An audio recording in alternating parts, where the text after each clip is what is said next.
Welcome to a deep dive, this idea of compositionality. hmm And this is going to be especially interesting for you, I think, because you're coming at this as a philosopher, already kind of deep into this stuff. hmm But have you ever thought about, like how we actually understand, an unlimited number of sentences?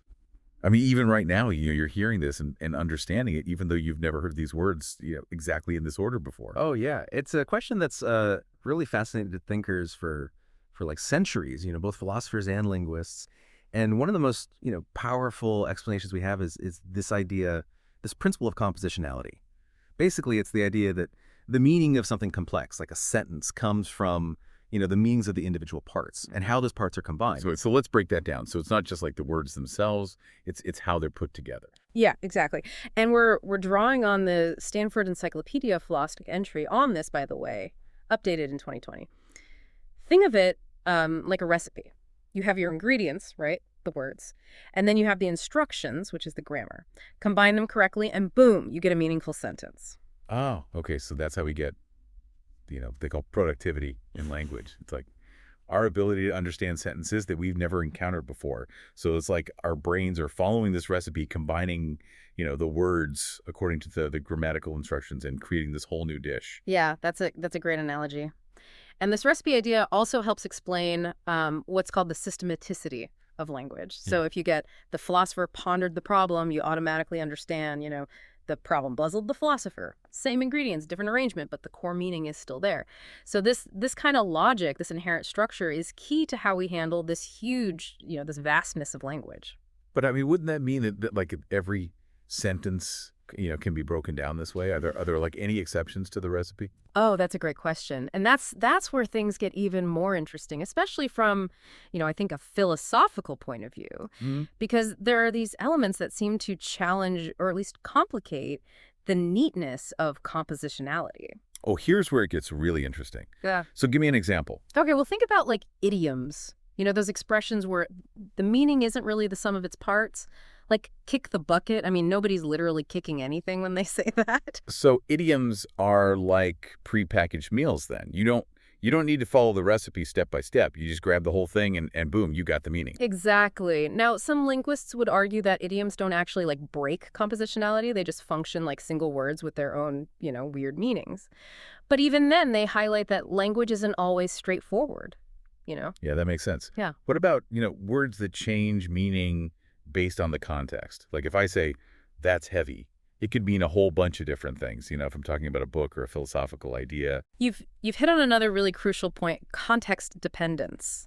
So heavy has like a stable dictionary definition, right?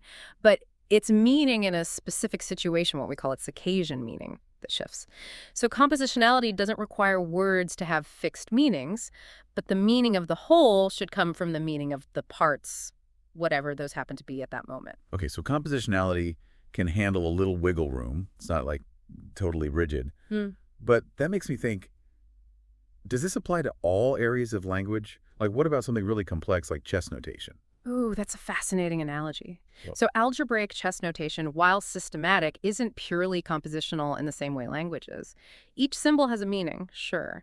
But to understand a move like BB5 requires background knowledge of the game, the initial setup, the rules. so it's not just the symbols on their own. You need like the whole context of the chessboard to understand it. Precisely. This suggests that systems can be understandable and, follow rules without being strictly compositional in this way. Man, this is really giving me a whole new appreciation, for how much is going on like under the surface every time we, speak or write. But if compositionality, isn't like a hard and fast rule, like why is it such a big deal in linguistics and in philosophy of language, Yeah, that's a great question. I think it offers this like incredibly elegant framework for how we process language. It's almost too neat to be totally false. Yeah, I see what you mean. Like Mhm. if the language is built this way, even with some quirks, it tells us something really fundamental maybe about how thought works too. Right? But are there other areas where compositionality, gets kind of tricky? I bet philosophers have a field day with this stuff. Absolutely. One eye that's caused a lot of debate is, the realm of what are called propositional attitudes, things like beliefs, desires, intentions. So let's take the terms, eye doctor and ophthalmologist. they refer to the same profession, Well, right? yeah. But here's where it gets I have interesting. a feeling you're about to blow my mind. Consider the sentences. Carla believes that eye doctors are rich, and Carla believes that ophthalmologists are rich. It's totally possible that Carla believes one but not the other, even though the words technically mean the same thing. Wait, really? Why would that be? It seems like the meaning changes once we're talking about what's going on inside someone's head, you know? Exactly. This suggests that the meaning of a sentence within a belief report isn't just about the parts and their arrangement.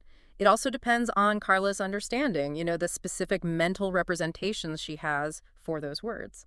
So how do we square that, with the idea of compositionality? Does it mean we have to throw it out the window when we talk about beliefs? Not necessarily. There are a couple different ways to approach this. Some argue that true synonymy is actually super rare, Yeah. maybe even non-existent in natural language. Others say that the apparent difference in meaning actually comes from what are called conversational implicatures, things that are implied but not directly stated. So we're back to the idea that context is super crucial. It seems like we can't escape it, especially when we're dealing with these subtle shades of meaning, especially in beliefs and mental states. So this brings up an even bigger question. If we can't always rely on the strict compositionality of words and grammar, how do we achieve shared understanding at all? Well, that's the $1 million question. It's we're using this intricate dance, between linguistic knowledge, like our understanding of words and grammar, and this idea of compositionality, along with this huge dose of contextual awareness, things like shared background knowledge, common sense, and even our ability to guess what the speaker intended to communicate. Precisely. Our brains are remarkably good at weaving together this linguistic and contextual information to make sense of what we hear and read. Compositionality might be the foundation, but context is the scaffolding that supports and shapes the final structure of meaning. Wow, this deep dive has really stretched my brain in the best way possible. Yeah. So as we wrap up, our exploration of this whole compositionality thing, what are some key takeaways, for our philosopher listener out there? What's the big picture here? Well, I think the biggest takeaway is that compositionality, while powerful and often intuitive, isn't, a simple yes or no answer. It's more like a spectrum. Some aspects of language are very neatly compositional, while others are much more context dependent. And those, require us to think beyond just the literal meanings of words and grammar. So it's a useful starting point, but not the whole story. Exactly. Think of it like a map. A good map gives you the general lay of the land, but you still need to be aware of the actual terrain, the landmarks, and even your own intuition to really find your way around. That's a great analogy. Yeah. So we have this constant interplay between the systematic rule-based side of language and the fluid context-driven side. It's like this dance between logic and interpretation. Precisely. And that interplay is what makes language both so fascinating and at times, frustratingly ambiguous. It definitely keeps things interesting. What stands out to you, listeners, like the most intriguing aspect of compositionality?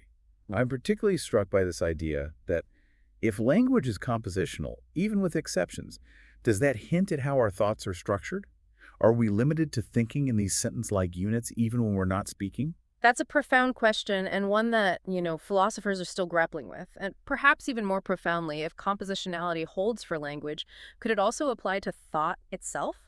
If our thoughts are structured like sentences with their meanings determined by the combination of simpler concepts, what implications might this have for our understanding of the mind? Whoa, that's mind-blowing. If compositionality goes beyond language, it really reframes how we see the relationship between language, thought, and reality. Indeed, and that's where philosophy comes in, exploring those very connections. Well, we'll have to leave our listener with that thought-provoking question to ponder. It's been fantastic having you join us on this deep dive into the world of compositionality. And for those who want to go even deeper, we encourage you to check out the Stanford Encyclopedia of Philosophy's entry on compositionality. It's a treasure trove of insights. Until next time, keep those minds curious and keep diving deep.